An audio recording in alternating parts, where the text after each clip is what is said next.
ಶಿವಾಯ ಗುರವೇ ನಮಃ. ಶ್ರೀಮಾತ್ರೇ ನಮಃ.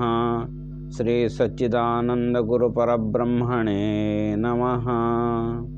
ದೇವಿ ಮಹಾತ್ಮೆ 1ನೇ ಅಧ್ಯಾಯ 45ನೇ ಪದ್ಯ. ತೊಳಲಿದೆವು ಬಹು ಬಹಳ ಕಾಲದಿ ನೆಲೆಯೂ ಇಲ್ಲದ ಈ ಅಜಾಂಡವ, ಬಲು ತಿರುಗಲಿಕೆ ನುಡಿದುದದು ಅಶರೀರ ಮಹಾವಾಕ್ಯ. ಎಲೆ ಪರಮ ಪುರುಷರೀರ ನಿಮಗೆಂತಳವಡುವಳೈ ದೇವಿ ತಪದಿನ್ ದೊಲಿಸಿದಲ್ಲದೆ ತೋರಳೆಂದೊದರಿತು ನಭೋ ವಚನ.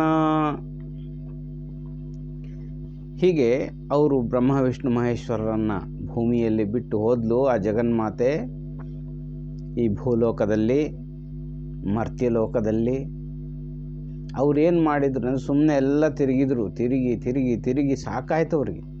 ತೊಳಲಿದವು ಅಂಥೇಳಿ ಅಂದರೆ ಸಾಕಾಯ್ತು ಅವ್ರಿಗೆ. ಏನು ಮಾಡಬೇಕು ಗೊತ್ತಿಲ್ಲ, ಸುಮ್ಮನೆ ತಿರುಗೋದೇ ಕೆಲಸ ಏನಿಲ್ಲ. ಅಲ್ಲಿ ಏನು ಮಾಡ್ಬೇಕನ್ನೋದು ಗೊತ್ತಿಲ್ದಂಗೆ ಸಾಕಾದಾಗ ಆವಾಗ ನಭೋ ವಚನ, ಆಕಾಶ ಮಹಾವಾಕ್ಯ, ಅಶರೀರ ವಾಣಿ, ಶರೀರ ಇಲ್ಲದೆ ಇರತಕ್ಕಂಥ ವಾಣಿ, ಅಶರೀರವಾಣಿ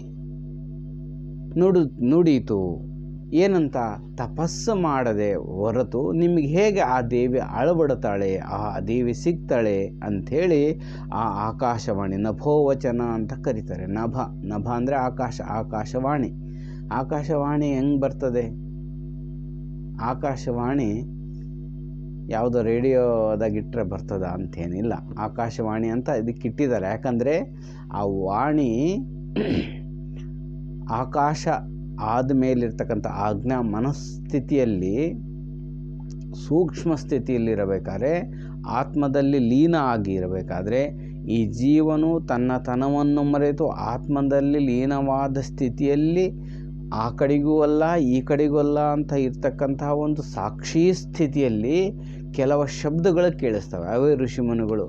ಅವಕ್ಕೆ ಮಹಾವಾಕ್ಯಗಳು, ಉಪನಿಷತ್ ವಾಕ್ಯಗಳು. ಅವ್ಯಾವ ಋಷಿಗಳು ನಾನು ಬರ್ದೀನಿ ಅನ್ನೋದಿಲ್ಲ, ಅವು ನಾನು ಹಿಂಗೆ ದರ್ಶನ ಮಾಡಿದ್ದೀನಿ ಅಂತ ಹೇಳ್ತಾರೆ. ಹೀಗೆ ಅಂಥ ವಾಕ್ಯಗಳು ಅಶರೀರವಾಣಿ ಕೇಳಿಸ್ತು. ಏನು ಮಾಡಬೇಕು? ತಪಸ್ಸು ಮಾಡಬೇಕು. ತಪ ಅಂದರೆ ಆಲೋಚನೆ ಧಾತುವಿಂದ. ಅಂದರೆ ಅದು ಆಲೋಚನೆ ಅಂದರೆ ತಪ್ಪಿಸಬೇಕು ಅಂತ. ತಪಸ್ಸಂದ್ರೆ ಸುಮ್ಮನೆ ಕೂತ್ಕೊಳ್ಳೋದಲ್ಲ, ಅದಕ್ಕೋಸ್ಕರ ತಪ್ಪಿಸಬೇಕು. ನನಗೆ ಬೇಕು ಬೇಕು ಬೇಕು ಬೇಕು ತಪ ಆಲೋಚನೆ ಅಂದರೆ ಒಂದೇ ಆಲೋಚನೆ. ಏನು? ಅದು ಬೇಕು ನನಗಷ್ಟೇ. ಈಗ ಮಕ್ಕಳು ಹಠ ಹಿಡಿತೇವಲ್ಲ, ನನಗೆ ಬೇಕಂದರೆ ಬೇಕು ಹಠ ಹಿಡಿತಾವೆ. ಅಷ್ಟು ಹಠ ಹಿಡಿದಾಗ ಕೊನೆಗೆ ಸುಧಾರಿಸ್ಲಿಕ್ಕಾಗದು ಸುಮ್ಮನೆ ಕೊಟ್ಟು ಕಳಿಸ್ಬಿಡ್ತಾರೆ ಅಷ್ಟೇನಾ? ಅದೇ ರೀತಿ ಆ ತಾಯಿ ನೀನೇ ಬೇಕು ನನಗೆ, ಭಗವಂತನೇ ನೀನೇ ಬೇಕು, ನೀನಿಲ್ಲದೆ ಬೇರೆ ಗತಿ ಇಲ್ಲ ಅನ್ನುವಂಥ ನಿರಂತರ ಆಲೋಚನೆ ಎಂಬ ತಪಸ್ಸು. ಈ ರೀತಿ ಯಾರು ಮಾಡ್ತಾರೋ ಅವಾಗ ಮಾತ್ರ ಅಳವಡ್ತಲ್ಲ ಆಗಲಿ. ಇಲ್ಲದಂದರೆ ಅಳವಡಂಗಿಲ್ಲ.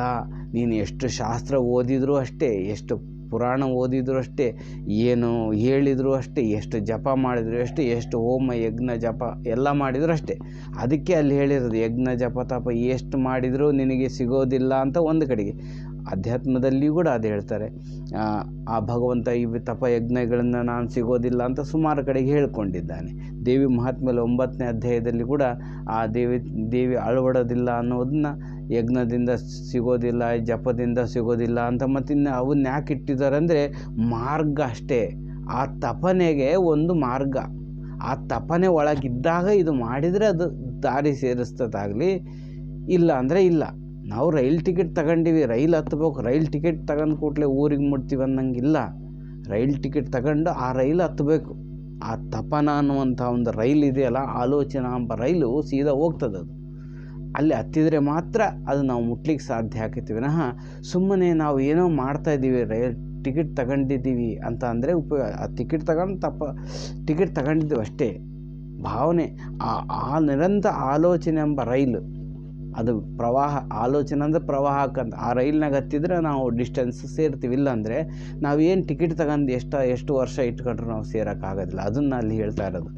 ಜಾನ ತಪ ಯಾವ ಮಾಡಿದರೂ ನೀವು ಮುಟ್ಟಂಗಿಲ್ಲ ಅಂದ್ರೆ ಹಾಗೆ ಅದು ಈ ರೈಲು ಹತ್ತಬೇಕು, ಆಲೋಚನೆ ಎಂಬ ರೈಲು ಹತ್ತಬೇಕು. ಆವಾಗ ಮಾತ್ರ ಆ ಭಗವಂತನನ್ನು ಮುಟ್ಟಲಿಕ್ಕೆ ಸಾಧ್ಯ ಆಗುತ್ತೆ, ದರ್ಶನ ಮಾಡಲಿಕ್ಕೆ ಸಾಧ್ಯ ಆಗುತ್ತೆ ಅನ್ನೋದನ್ನು ಆ ವಚನಗಳು ಹೇಳಿದವು ಅಂಥೇಳಿ ಇಲ್ಲಿ ಹೇಳ್ತಕ್ಕಂಥವರಾಗಿದ್ದರೆ, ಅದು ಹೇಗೆ ಮಾಡಬೇಕು ಏನು ಅನ್ನುವಂಥದ್ದನ್ನ ಮತ್ತು ಇದು ಯಾರಿಗೆ ಇದನ್ನು ನಂದೀಶನ ಕುರಿತು ಶಿವನು ಹೇಳ್ತಾ ಇದ್ದಾನೆ, ಅವನು ಪ್ರಮಾಣ ಮಾಡಿಕೊಂಡು ಹೇಳ್ತಾ ಇದ್ದಾನೆ. ಅಲ್ಲಿ ಹೇಳಿದ್ದು ಅಷ್ಟೇ, ಅರ್ಜುನನ ನಿಮಿತ್ತ ಮಾಡಿಕೊಂಡು ಭಗವದ್ಗೀತೆ ಶ್ರೀಕೃಷ್ಣ ಎಲ್ಲ ಹೇಳ್ದ, ಅದು ನಮಗೆ ಹೇಳಿರೋದು. ಹಾಗೆ ಇಲ್ಲಿಯೂ ಕೂಡ ಆ ಪರಮೇಶ್ವರ್ ನಮಗೆ ಹೇಳ್ತಾ ಅಂತ ತಿಳ್ಕೊಂಡು ಅದನ್ನು ಒಂದೊಂದು ಹೇಗೆ ಆಚರಣೆ ಮಾಡಬೇಕು, ಅದು ಶಾಸ್ತ್ರೀಯ ವಿಜ್ಞಾನ ಏನಿದೆ, ಆ ರಹಸ್ಯಗಳೇನು ಅನ್ನೋ ಎಲ್ಲವೂ ಕೂಡ ಇದರಲ್ಲಿ ಇಟ್ಟಿದ್ದಾರೆ. ಹಾಗಾಗಿ ಅದನ್ನು ತಿಳಿತಾ ಹೋಗೋಣ ಮುಂದಿನ ಪದ್ಯಕ್ಕೆ. ಮತ್ತೆ ನಾಳೆ ಭೇಟಿ ಹೋಗೋಣ. ಶಿವಾಯ ಗುರುವೇ ನಮಃ. ಶ್ರೀ ಮಾತ್ರೇ ನಮಃ.